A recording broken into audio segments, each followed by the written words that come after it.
Hey, what we're going to do right now, we're going to go back live to Rededicate 250. Back to D.C. we go. Yes, okay. Obviously, patriotism, prayer, praise, and faith, all a big part of what we're seeing. Tracy Sable, our Newsmax correspondent, she is there. Tracy, do we got you? There she is. Okay, you got me. You got me. All right. Hi, Bob and Kenzie. Great to see you guys. And what a wonderful event taking place here on the National Mall.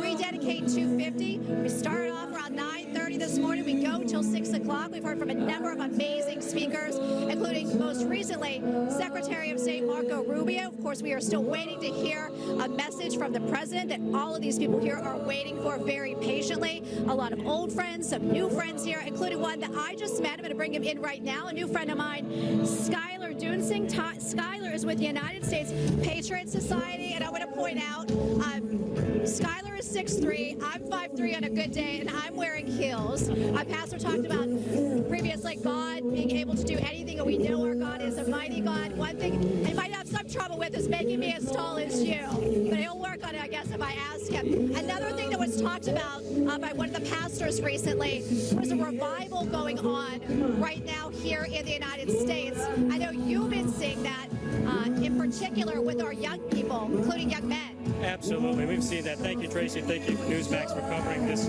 unbelievable event. Young people across this country are waking up in unbelievable numbers. We are in the greatest revival for our Judeo-Christian values in the history of the world. And it's happening right here in our nation's capital. And we're seeing this, I've been to like 6 CPACs now. And this last CPAC, it was incredible. We had so many people who just had random breakouts of prayer. We've seen that here today. And obviously from our pastors on stage and our representatives and people from across the entire world and leadership. Young people are starving for righteousness and for freedom and to be the masters of our own destiny and to carry forward for the next 250 years our freedom, which comes from God. And one of the people who was really instrumental in really moving young men towards Christ was a good friend of yours, Charlie Kirk. That's right, yeah. Charlie Kirk and I got to know each other pretty well. I started the largest Turning Point USA and Turning Point Action chapters on my college campus. This is about 2019 at the University of Wisconsin-Madison, one of the most left-leaning universities in the entire country. And he was transformative with what he did to wake up young people. We're going to continue to carry that forward and pick up the microphone as he did, and really to our founders, that torch of liberty, that sacred fire of liberty, and continue to wake up young people and freedom fighters throughout all generations, believers in God and in Jesus Christ and our great United States Constitution and the American way, to revive the American dream and revive spirituality in our country. It's absolutely amazing. What are you hearing from our young people now? What am I hearing from our young people now? I'll tell you this. I'm hearing that they want a revival. They want to control their own future. They want to be the determiners of their own destiny and their freedom to say, where do I want to see myself in 5, 10, 15, 20 years? I want to be able to achieve the American dream like my grandparents and my parents were able to do. I want to be able to have a house. I want to be able to have many houses. I want to build businesses. I want to be able to have a family. I want to freely be able to worship God, our Creator, and be able to do things like run for office and have a voice. We are starving for that. So to older generations, don't ignore us. Reach out to us. We are willing to listen. Send me a young person through our organization to go talk with these people.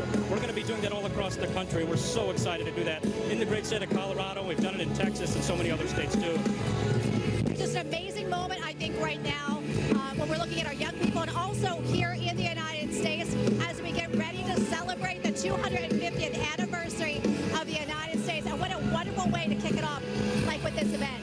It's an incredible way to kick it off. You know, the government shall be upon his shoulder. And then, too, we know the problem, which is we wrestle not against flesh and blood, but against evil and wickedness in high places. And we've seen that in government and global totalitarianism. We've seen it. So what's the solution? It's 2 Chronicles 7:14. You get on your knees, you pray to God, you turn away from your wickedness and your sinful nature, and you say, God, I believe in you. I'm turning to your face. I'm seeking your face of righteousness, and he will hear us from heaven and heal our land. That's what we're going to do. It's the greatest revival in the history of the world. Well, Skylar, thank you so much for taking the time to talk with us today. What a blessing to be with you as we rededicate 250 here at the National Mall in our nation's capital. We'll send it back to you guys in the studio. Okay, thank you, Tracy. I'm just going to say that's an impressive young man. Yeah, and I was going to say, too, with the music in the background, I mean, can it get more inspirational than that? I mean, he's just reciting verses and just inspiring people, and it's so beautiful. It is. He says they're hungry for revival. If we got a lot of guys like that and coming up through for the young people, I think we're going to be all right. Yeah, it's exciting to see yes. what's in store for the future. Yeah, it certainly is.